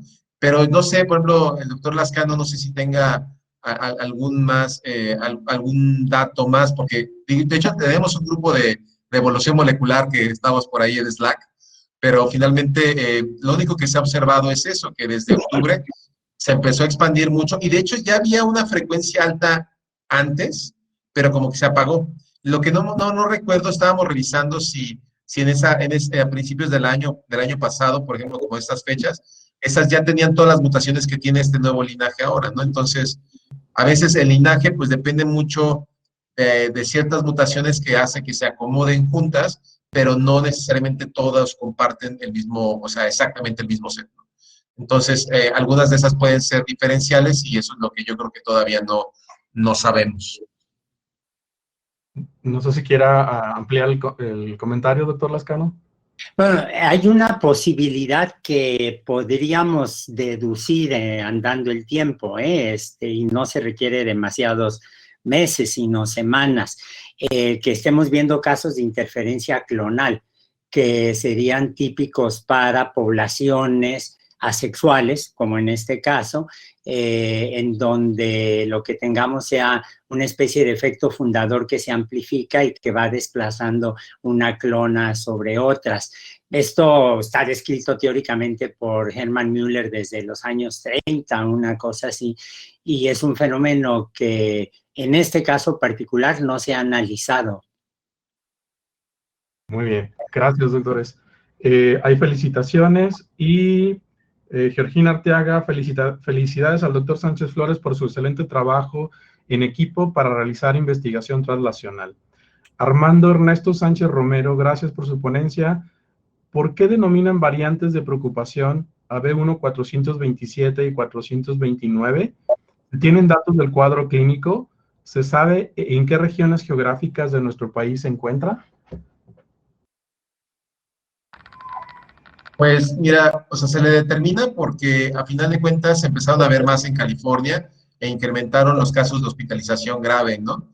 Esa es una sospecha, ¿no?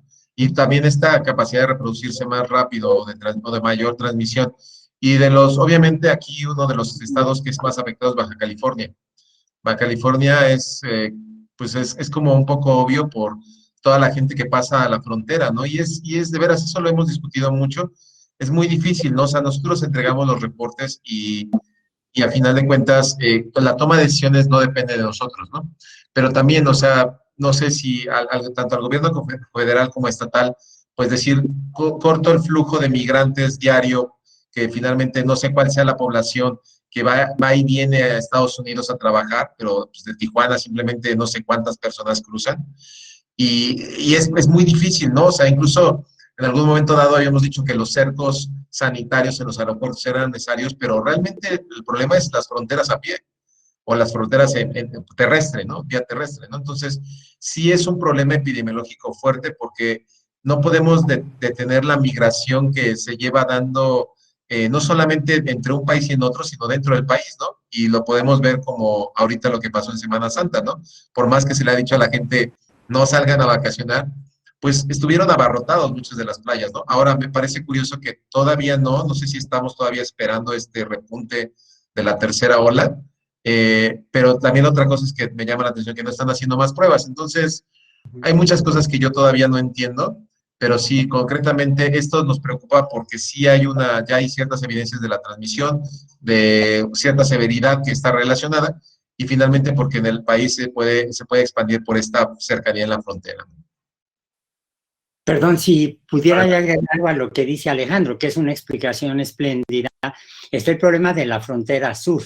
La frontera sur es extraordinariamente porosa y ahí tenemos dos problemas que creo que son importantes. Uno, el hecho de que hay mucho turismo europeo, especialmente de la Gran Bretaña, que llega a Belice. Y por lo tanto Honduras.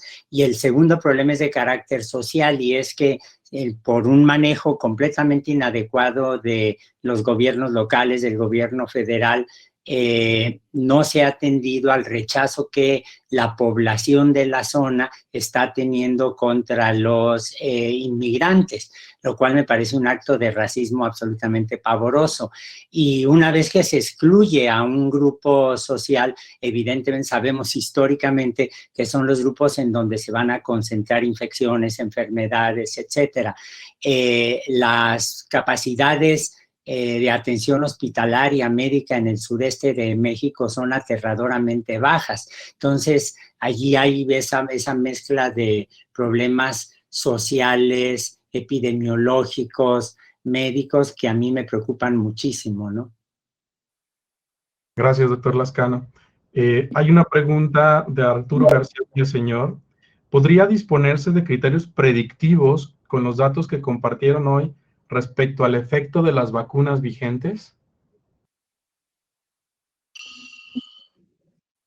Bueno, aquí primero, seguramente, primero recordar que las vacunas tienen dos respuestas inmunológicas, que lástima que no esté la doctora Cuapio, que nos podría explicar perfecto, y que también la pregunta de la tasa seguramente es para ella, entonces cuando la tengamos lo podrá explicar, pero hay dos respuestas, la respuesta humoral y la respuesta celular. Hoy en día no existe, casi todos los estudios que se han hecho contra las variantes son basados en la respuesta humoral o la respuesta de anticuerpos, pero sabemos que la respuesta celular es mucho más, nos cuida más tiempo, o sea, mucho más persistente y mucho más eficaz, y esto no se puede todavía estudiar a nivel poblacional, ¿no? Se tiene que hacer a nivel de investigación. Entonces, hasta ahora la información que tenemos es que ninguna de las variantes afecta la respuesta celular. Parecería que sí escapa de la respuesta humoral algunas de las variantes, pero aún así, pues, la respuesta celular está estable, ¿no? Entonces, Alex, no sé si quieres agregar algo más. Pues a final de cuentas esto, ¿no? O sea que hay muchos niveles de respuesta inmune. Por ejemplo, también está la respuesta a nivel de mucosas, ¿no? Entonces, ahí, por ejemplo, se espera que haya una respuesta en un momento dado esterilizante, pero pues todavía no se sabe, ¿no? Otra de las cosas, ¿no? También habría que ver en dónde se está evaluando la respuesta, ¿no? Por ejemplo, la humoral, pues es con anticuerpos, ¿no? Pero, por ejemplo, hay que recordar que, por ejemplo, el virus se puede alojar en muchas partes, ¿no? Por ejemplo, uno de ellos es el intestino y se ve que tiene una mayor prevalencia del intestino y habrá que ver las placas de Peyer ahí que, o sea, parece que lo controlan bien, no causa efectos o síntomas, o sea, corta las diarreas, todo eso, pero se queda más tiempo el virus ahí, entonces es muy complicado, la verdad, yo nunca, o sea, o sea, desde hace unos años me he convertido en virólogo, por ejemplo, empecé mis trabajos de virología con chikungunya, pero ahorita lo que llevo del año pasado, pues me he casi convertido en virólogo por eso, ¿no? Por toda esta pandemia. Pero sí, es muy extraño este virus, yo nunca había visto algo como esto, simplemente con la capacidad que tiene de invadir por receptor AC2 y por este sitio de furina que ganó, donde finalmente ya puede ser cortado por prácticamente cualquier proteasa dentro de la célula, la furina, y finalmente salir preactivado, entonces es complicado, ¿no? Gracias. ¿Algún otro comentario? Pasamos a la siguiente pregunta. Bueno, yo agregar que si Alejandro, que tiene mucho más de virólogo que yo, dice que se convirtió en virólogo, yo sigo enamorado del RNA. A mí mi interés en esta pandemia y en los virus de RNA es que, salvo los experimentos que puede uno hacer in vitro, experimentos CELEX, por ejemplo, los virus de RNA son el único otro sistema con el que contamos para tratar de usar como un modelo de lo que pudo haber pasado en una etapa muy temprana de la evolución, antes de que hubiera DNA, cuando eran sistemas de proteínas y RNA. Pero yo siempre lo digo para curarme en salud y que la gente no me pregunte sobre las vacunas, ¿no? Pero yo tengo una pregunta para usted, doctor, en relación precisamente a las exonucleasas. ¿Podría ser el talón de Aquiles para este virus que tratando de tomar una ventaja se convierta realmente en su talón de Aquiles? Hay una cosa que se había reportado para un arenavirus, no, se había reportado para el SARS-CoV-1, y era que la exonucleasa viral tiene dos dedos de zinc muy claramente identificables. Cuando uno les quita ese dedo, uno de los dedos de zinc, inmediatamente la proteína pierde solubilidad, lo cual quiere decir que está afectando la estructura terciaria de la proteína. Cuando nos pusimos a ver todas las exonucleasas de los coronavirus, hay exonucleasas también en arenavirus, pero ahí los utilizan para degradar el RNA y es parte de la respuesta inmune, ¿no? Para evadir la respuesta inmune. Pero en todos los coronavirus, la exonucleasa está extraordinariamente conservada y siempre identifica uno los mismos sitios de dedos de zinc. Tan conservada que uno puede decir que la conservación promedio de la RNA polimerasa, RNA dependiente, es del 96%, la de la exonucleasa es del 92%, o sea, es en términos de secuencia, o sea, es de verdad una proteína esencial para el ciclo biológico del virus. Bueno, pero resulta que las exonucleasas celulares, que son de donde se las robaron los virus, no tienen dedos de zinc. Entonces, eso en principio sería un blanco terapéutico excepcional, porque, por ejemplo, si pensamos en algún agente quelante que pueda retirar los zincs de las exonucleasas, los podría tumbar sin ningún problema, ¿no? Y es algo que hemos estado platicando con los amigos de que hacen química computacional en el Instituto de Química de la UNAM. Muy bien, muchas gracias, doctor. Hay un comentario y pregunta. de Lolita Hernández Almaguer. Gracias por contribuir a nuestro conocimiento sobre la genética de este virus y por hacernos saber que sí se realiza este tipo de seguimiento molecular en nuestro país. Pregunta, hasta el momento, ¿alguna de las variantes encontradas podrían alterar el efecto de las vacunas? Bueno, creo que se contestó, pero no sé si quieran ampliar un poco el término, la pregunta. Pues sí, es por eso que se llaman de interés, ¿no? O sea, se está vigilando constantemente. Una de las cosas que se está planeando es justo, ¿no? Hacer seguimientos, por ejemplo, de personas vacunadas que se infectan, ¿no? Como les decía, hay muchas cosas logísticas que hay que resolver, sobre todo, pues, o sea, dónde y cómo conseguir las muestras, ¿no? Y la otra cosa es las reinfecciones, ¿no? O sea, de gente no vacunada y gente vacunada, ¿no? También, entonces, sí, yo creo que va a ser una cosa que vamos a ir analizando con el tiempo, pero, pues, por lo pronto no hay nada que podamos decir al respecto, ¿no? Perdón, salvo una cosa, Alejandro, que es muy interesante, que es el caso israelí. El caso israelí es fascinante porque llevan el 80% de la población vacunada. Y allí acaban de publicar hace como 4 o 5 días un trabajo con 150 personas más o menos, de los cuales 9 habían sufrido reinfección o infección después de la segunda dosis de Pfizer, pero cuando la segunda dosis apenas llevaba entre 9 y 13 días de haberse aplicado, que es fascinante porque quiere decir que la gente sí puede, y ninguno con 14 días. Entonces eso significa que a pesar de la variante sudafricana, la B1395, que es la que circula allí un poquito más que las otras, quiere decir que la gente sigue teniendo un cierto nivel de protección, ¿no? Que es muy alentador. Sí, lo más importante es eso, ¿no? Que finalmente tienen una protección contra los síntomas severos que los pueden llevar a la muerte o a los cuidados intensivos, ¿no? Y eso sí, a pesar de las variantes, eso las vacunas lo siguen preveniendo, ¿no?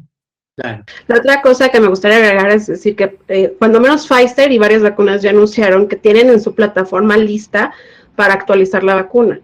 Pfizer dijo que en 6 semanas podría actualizar la vacuna si fuera necesario, y de hecho ya también comentaron que bueno, cuando menos el gerente dijo que probablemente sí se necesite un refuerzo de una tercera dosis, que sería ya adaptada a las variantes dentro de 6 meses, 1 año. Eso no lo ha dicho ninguna organización de salud, lo ha dicho Pfizer, ¿no? Entonces habrá que esperar a ver qué dice la FDA, CDC y en Europa. Pero entonces, cuando menos sabemos también esa otra parte, ¿no? Que las farmacéuticas están listas para también actualizar sus vacunas. Y también, por ejemplo, la vacuna, una de las vacunas que se está haciendo, empieza fase clínica de biomédicas, una vacuna que ahorita terminó la fase clínica en biomédicas y va a empezar fase 1 en mayo. También está lista para actualizarse las variantes, ¿no? Entonces, esa es la otra parte que... ¿Me escuchan? Sí. Muy bien.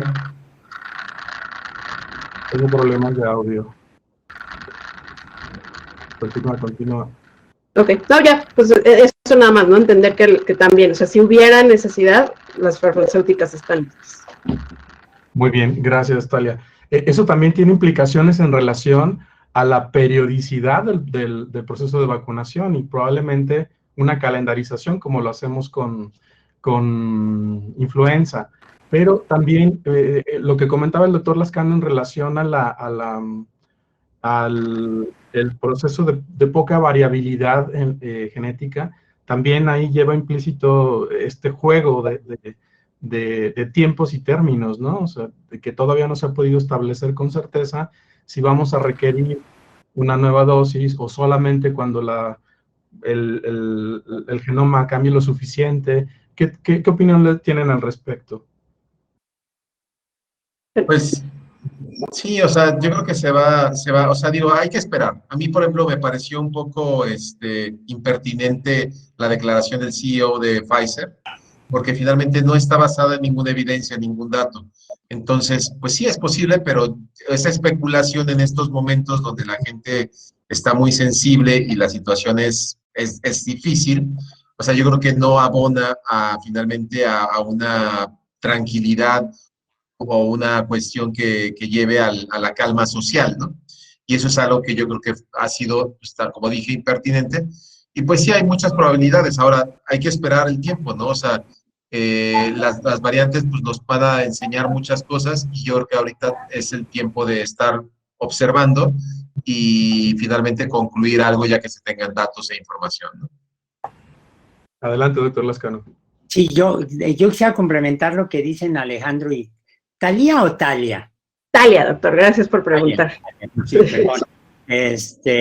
Lo que dicen Talia y Alejandro, yo lo quisiera complementar con algo que es común a todas las preguntas que han surgido, y es el enfoque en las vacunas. Las vacunas son un instrumento poderosísimo. Yo creo que cuando uno revisa la historia de la medicina, se debe quedar atónito de lo que han logrado las vacunas. Pero no nos olvidemos que hay muchos patógenos contra los que no tenemos vacunas, por un lado. Y por otro lado, algo que yo creo fascinante es el silencio espectacular de países como China, Taiwán, Vietnam, Nueva Zelanda y Australia con respecto a las campañas de vacunación. ¿Por qué? Porque ellos han apelado al otro mecanismo que es igualmente importante, que es el confinamiento. Yo creo que uno de los grandes errores que se está cometiendo en el caso de México es este énfasis en vacunas, incluso citando o recitando a López Velarde, cuando en realidad se deberían dar cuenta que con la falta de vacunas a nivel mundial, con la movilidad social que no se ha detenido y con la elección claramente de economía y política sobre salud pública que ha hecho el gobierno mexicano, lo que se debería es insistir en el confinamiento, confinamientos parciales, uso del cubrebocas, etcétera, porque otra vez veamos el ejemplo de estos países asiáticos que he mencionado, del Pacífico del Sur. Alguien podría decir legítimamente que, bueno, en China, que es un lugar con un sentido de la democracia muy distinto al que imaginamos en otras partes del mundo, pueden imponer ese confinamiento. Sí, pero no se puede decir lo mismo de Taiwán, Corea del Sur o Vietnam, y allí no están, en Japón mismo, no están dependiendo tanto de las vacunas.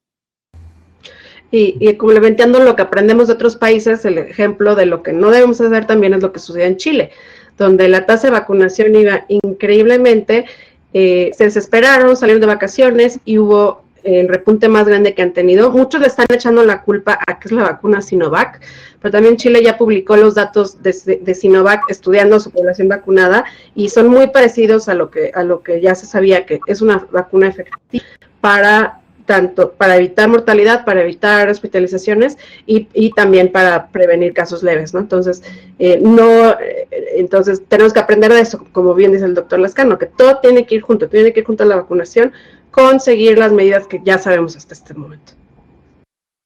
Muy bien, continuamos con las preguntas porque siguen habiendo muchas. Ronnie Kersenovich, quisiera saber si tienen pensado hacer correlaciones. ¿Quién hace la pregunta? Ronnie Kersenovich. Gracias, perdón. Quisiera saber si tienen pensado hacer correlación de esta variante mexicana con la severidad de los cuadros clínicos. Sí, de hecho en la UNAM se cuenta, bueno, un grupo de investigación liderado por la doctora Rosa María Gutiérrez, tienen una base de datos muy, muy grande. De hecho, eso es una de las cosas que estamos viendo.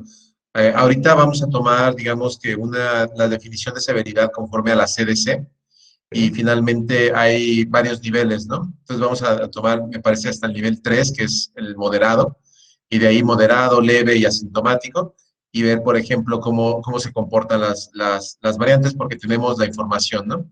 Del paciente y el seguimiento. Y pues bueno, vamos a ver una correlación, pero algo que sí es importante mencionar es esta cuestión, ¿no? O sea, mucho de lo que hemos observado hasta ahora y de manera intuitiva tiene que ver con las comorbilidades.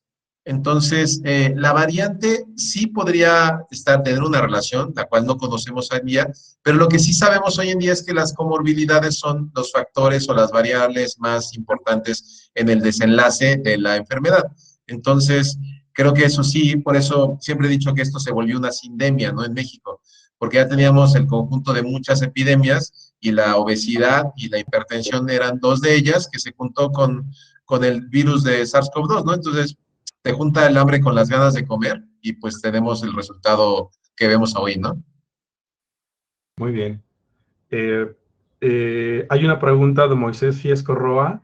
Excelentes charlas. Su pregunta es que si todas las regiones del genoma viral mutan con la misma posibilidad, o si existen regiones que son más o menos proclives a presentar cambios, y si esto puede dirigir el diseño de estrategias para vacunas o tratamiento. ¿Puedo? Claro, claro. A ver, no. Uno reconoce más o menos 3 regiones del genoma en términos de tasa de mutaciones. La que muta más desde porque está sujeta a la selección, a la presión de selección que significa el sistema inmune, es desde luego la proteína Spike. Y en el extremo contrario, los que mutan menos son la RNA polimerasa, RNA dependiente y la exonucleasa. En medio, uno puede ver una tasa de mutaciones relativamente moderada, mucho más moderada que para un virus de RNA típico. No sé cuál sea un virus de RNA típico, pero mucho más moderada. Pero aún ahí uno puede reconocer subregiones. Por ejemplo, la proteína NSP3, que es una proteína enorme, está formada por varios dominios. En uno de esos dominios, por cierto, hay una duplicación de genes que es absolutamente fascinante y que demuestra que los virus de RNA pueden efectivamente tener duplicaciones y preservarlas. Y en los dos duplicados, uno alcanza a ver una regioncita donde la tasa de mutación es más alta que en otros lados. Ahora, aquí creo que es importante distinguir algo. Una cosa es la tasa de mutaciones y otra cosa es la tasa de evolución. No son sinónimos. Y en el caso de la tasa de mutaciones, bueno, como ya creo que eso lo mencioné en la charla, depende de la tasa de evolución va a depender de la tasa de mutaciones, de la acción de la deriva o la selección y de la forma en que se estén fijando, ¿no? Muy bien. Gracias, doctor. Hay un par de preguntas que podríamos contestar rápidamente. Jazmín Arteaga, ¿se esperaría un comportamiento del coronavirus similar al virus de la influenza respecto a que cada año tendría que salir una vacuna nueva? Bueno, si quieren esta la tomo yo. Yo creo que todavía no sabemos. Esto, o sea, como ya ha dejado muy claro el doctor Lascano y Alejandro, el virus no muta tanto, entonces no se esperaría de entrada por las características del virus. Depende más de cuánto dure la inmunidad. Y los estudios que llevamos hasta ahorita es que son cuando menos 6 meses dura la inmunidad. No, la inmunidad no sabemos si va a durar más porque todavía no hay más vacunados con ese tiempo, ¿no? Entonces, más bien sabemos, por ejemplo, que en otras vacunas con una no es suficiente para toda la vida, ¿no? Entonces, todavía yo creo que es muy pronto para pensar en eso y tampoco para angustiarse en eso, ¿no? Porque también, si fuera necesario de repente una vacuna cada año, pues probablemente ya las vacunas no estén con aprobación de emergencia y ya se pueda uno encontrar las vacunas en diferentes medios, también privados y demás, ¿no? Entonces, creo que esta pregunta a veces nos causa ansiedad y creo que todavía no estamos para eso, ¿no? O sea, lo que sabemos ahorita es que tenemos cuando menos 6 meses de inmunidad y probablemente mucho más. Primero paso 1 y luego paso 2. Muy bien. Hay una pregunta de David Cruz. ¿El hecho de que los coronavirus posean un sistema de reparación en su polimerasa sería una ventaja evolutiva del virus que pueda traducirse en una menor tasa mutacional y por ende mayor estabilidad genómica? Sí, a ver, no es una... la polimerasa no tiene una actividad de reparación, tiene una actividad de edición, nada más. Reconoce mutaciones puntuales y las corrige.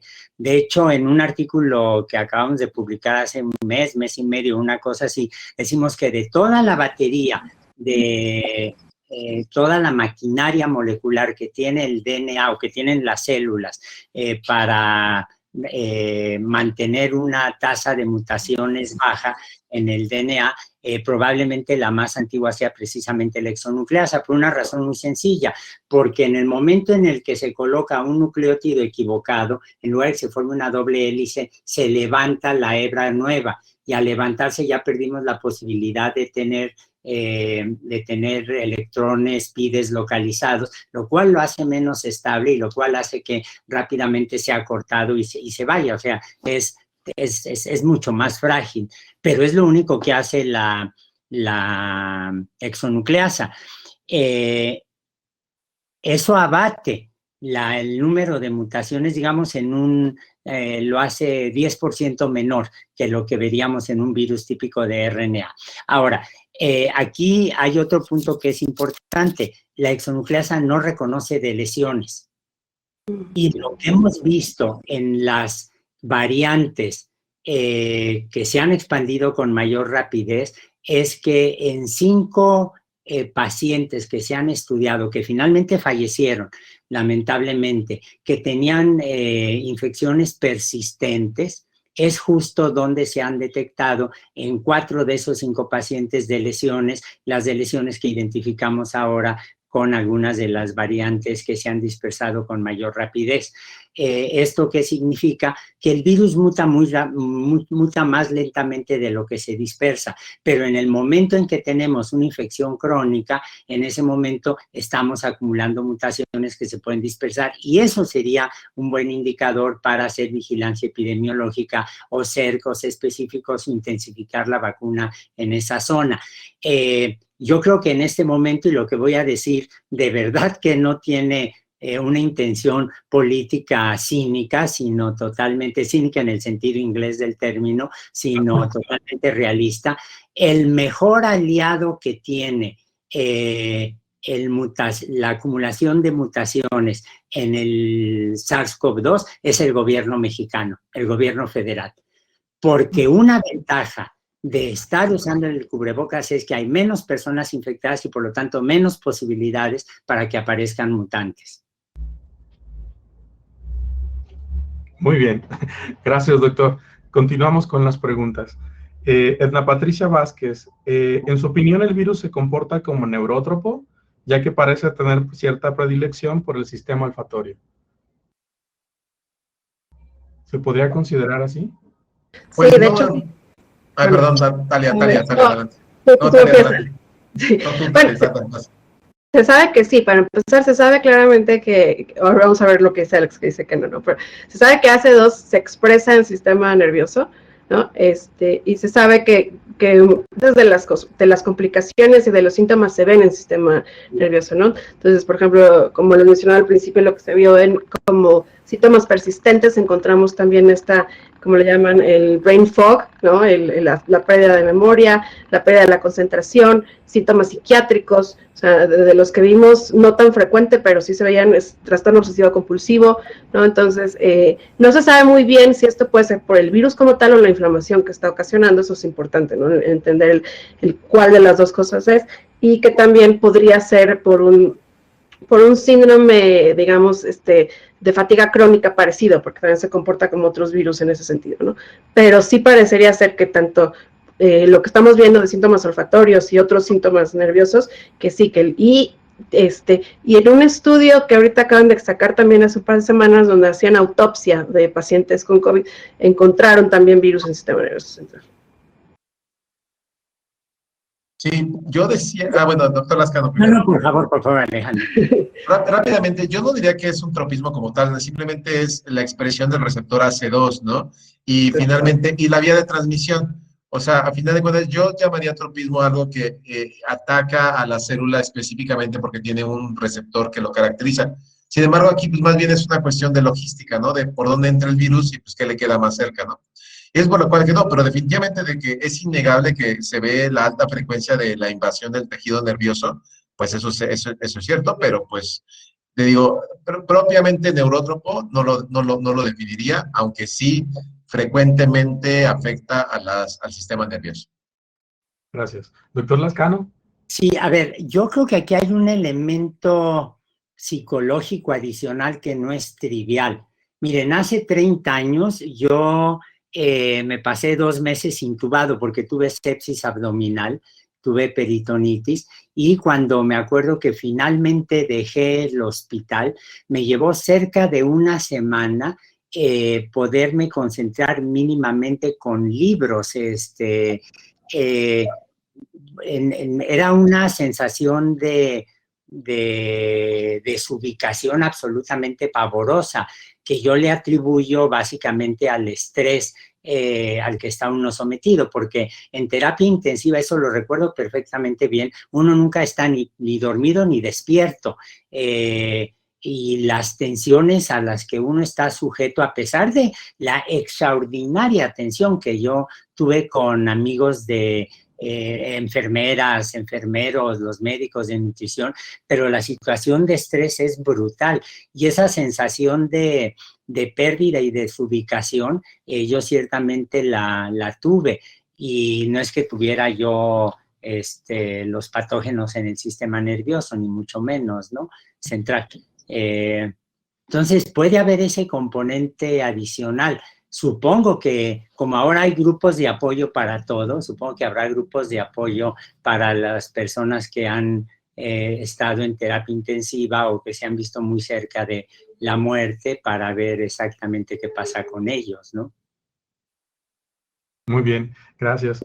Nos quedan todavía bastantes preguntas y se nos agota el tiempo, entonces vamos a tratar de sacarlas todos y les agradecería hagan respuestas breves para poder completar.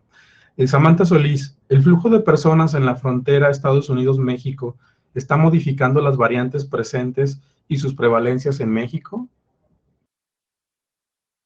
Pues a mayor flujo de gente, o sea, el virus viaja con la gente, o sea, se transmite por los contactos, y finalmente sí, o sea, si le damos un espacio más grande para encontrar personas susceptibles, la probabilidad de que haya variantes es mayor. Y lo hemos visto por mucho tiempo, ¿no? O sea, por ejemplo, hay estas homoplasias, que son mutaciones que aparecen en diferentes lugares de manera convergente y finalmente desaparecen porque no ofrecen ninguna ventaja adaptativa. Entonces, sí, o sea, evidentemente sí, el virus explora, algunas se seleccionan, otras no, pero sí, como decía el doctor Lascano, o sea, si nosotros no adoptamos el confinamiento por la razón que sea, hay una probabilidad alta de que estas variantes surjan, ¿no? Gracias, doctor Alejandro. Doctor Lascano, hay una pregunta para usted de Rebeca Pérez Morales. ¿El RNA mensajero procesado tiene el mismo tamaño que el RNA genómico o existen variantes de RNA mensajero que codifican proteínas de diferentes tamaños, algo similar a un splicing alternativo? ¿Qué reto representaría secuenciar el RNA genómico, ya que es rápidamente procesado a mensajero? Bueno, los cambios son bastante reducidos, ¿no, Alejandro? Hasta donde yo recuerdo, no es un cambio sustancial. El ORF1A-B son los grandes, o sea, es el más grande. Y de los demás, pues se procesa y se hacen chiquitos y se poliadelinan. Entonces, sí, no son como particularmente grandes, así ya como mensajeros. Ok, muy bien, gracias. Doctora Talia Miguel Ángel Arias Orozco, inicialmente se reportó que los tipos sanguíneos ofrecían protección o susceptibilidad contra el virus. ¿Qué saben ahora? ¿Sigue siendo más grave el hemotipo O? Yo creo que tuvieron un gran problema metodológico los estudios que demostraron esto, y es que sus controles eran personas sanas que no habían tenido la infección, y era al principio de la pandemia. Entonces, pues eso es, yo creo que un gran error metodológico, porque, pues, ¿cómo sabemos que esas personas no van a tener el mismo riesgo de infectarse, ¿no? Entonces, se intentó explicar observacionalmente por qué podía el tipo de sangre realmente ser un factor de riesgo, y como saben, cuando la escarba es suficiente puedes encontrar la razón, pero en realidad cuando estudios más grandes con buenos controles no se ha vuelto a encontrar estos fenotipos, y más bien los genes de susceptibilidad van dirigidos a la respuesta inmune, interleucinas y otros genes, y polimorfismos de AC2 hay algunos estudios también que parecería también que tiene que ver ahí, aunque no hay tantos tampoco. Entonces, pues, como siempre, lo biológico nos da más lógica que este fenómeno del tipo de sangre. Gracias. Hay una felicitación de nuestra expresidenta, la doctora Patricia Ostrowski, para todos los ponentes, y de la doctora Doris Pinto Escalante, claras e interesantes las ponencias, tema de actualidad, mucho por aprender. María de Jesús Zabaleta Abreu. Doctor Lascano, ¿cuál es la posible explicación a las excepciones que mencionó? ¿A qué se debe que se prolongue tantos meses la presencia del virus? Son inmunodeprimidos. Son pacientes inmunodeprimidos y en los 5 casos que he mencionado eran pacientes que estaban en algunos casos sé que recibieron estos sueros con anticuerpos monoclonales y en otros casos tenían problemas de, supongo que deben ser cáncer, alguna forma de cáncer de sangre. No sé si eso sea el término adecuado, yo no soy médico, soy un muy buen hipocondriaco, pero no soy médico. Al estar inmunodeprimidos estuvieron en promedio 115 días hospitalizados con la infección persistente, a diferencia de lo que pasa con un paciente típico de COVID-19, que son 5 o 6 días. Entonces eso, claro, otra vez, allí la explicación es muy sencilla. El virus muta más rápido de lo que se transmite, salvo en estos casos en que tenemos estas personas que están así. Ahora, hay que manejar el asunto de los inmunodeprimidos con mucho cuidado, porque, por ejemplo, yo no he visto nada en la literatura que diga que las personas con VIH no controlado son más susceptibles a COVID-19 o las personas que inmunodeprimen por trasplantes. Entonces, debe haber ahí un balance muy fino que para alguien que no es médico como yo es muy difícil de comprender. Muy bien, gracias. Julieta Castillo pregunta, ¿qué opinan de la vacuna de aplicación nasal que están desarrollando en Israel? La que yo conozco que se está desarrollando en Israel, sí, perdón. Hay una vacuna que se está desarrollando que es de partículas proteicas, que tiene bastante promesa, parece ser que puede ser una buena iniciativa, y también la Patria también se está pensando que sea nasal, ¿no? Entonces, pues faltan los estudios clínicos, como todo, sin estudios clínicos difícil llegar a conclusiones, pero pues parecen prometedoras ambas. Y en la India también, es nasal.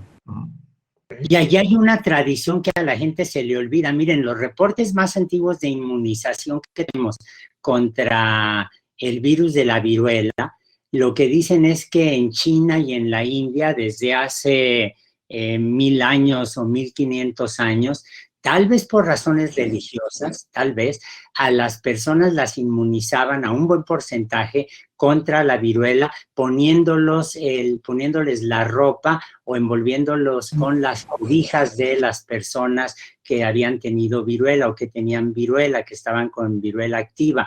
Y evidentemente si uno está envuelto con una cobija de una persona enferma de virus de la viruela, va a estar aspirando los virus. Es una idea muy antigua en realidad, ¿no? Que luego se perdió, pero en la base teórica ahí está, ¿no? Que incidentalmente, si me permiten decirlo, porque no resisto la posibilidad aquí sí de hacer un argumento político, cuando el CONACYT dice que está en contra de la ciencia occidental, racionalista y qué sé yo, las vacunas no son nada de occidentales, son como el álgebra, se originaron en otras partes que no era occidente y las incorporamos en el corpus de la ciencia contemporánea sin ningún problema. Así y la vacuna Patria se desarrolló en Nueva York, ¿no? Nomás como por horario también. La vacuna Patria es tan mexicana como los hot dogs que uno puede comprar en Coyoacán. O sea, un invento gringo que vamos a adaptar a los mexicanos. Pues.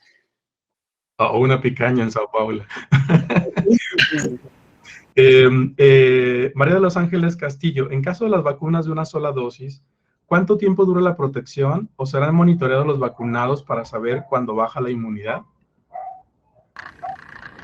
Lo mismo que con otras vacunas, realmente llevamos muy poco tiempo. De hecho, las vacunas de una sola dosis todavía no tenemos los comunicados de prensa, pero no tenemos todavía ni siquiera los artículos fase 3 publicados, ¿no? Entonces, bueno, de Johnson & Johnson ya se tiene el fase 3 publicado.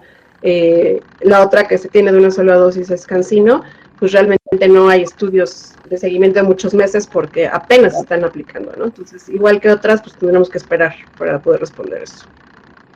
Bien, hay una pregunta de Silvina Contreras.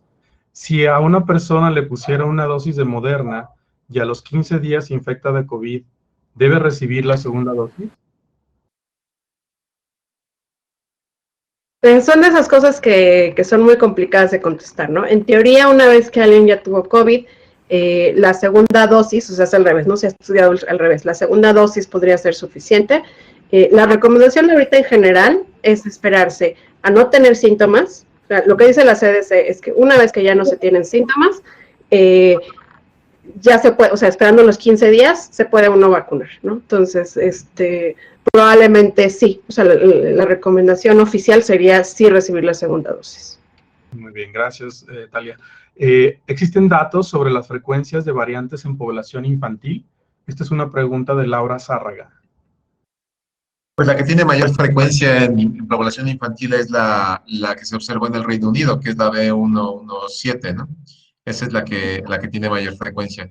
Fuera de eso, se especula mucho de que las nuevas variantes justo van a atacar o van a buscar una población nueva que va a ser la de infantes, ¿no? Menores de 15 años, ¿no? Pero hasta ahorita que se sabe, solamente la variante que se observó en el Reino Unido. Gracias, Alejandro. En quienes tienen reinfección, ¿se sabe si es por variantes diferentes del coronavirus o una misma variante puede reinfectar?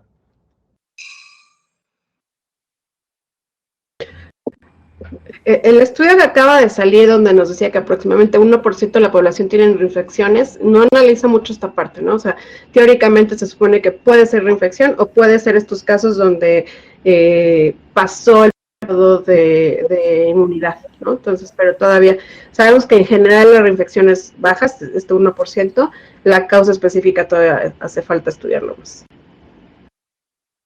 Gracias. Estamos ya por terminar. Un comentario de Georgina Arteaga. Me parece que adicionalmente los datos neuropsiquiátricos se asocian a la isquemia condicionada por la trombosis. Hay muchísimas causas, efectivamente, ¿no? Lo que mencionaba el doctor Lascano, o sea, desde hospitalización, la respuesta inmune, los propios trombos, el estrés de estar hospitalizado, o sea, son muchísimas causas, obviamente, ¿no? No podemos decir que solamente es el virus, efectivamente, pero de que son frecuentes, son frecuentes. Muy bien. Y Manuel Martínez, ¿existe la posibilidad de que la pandemia zoonótica sea reversible?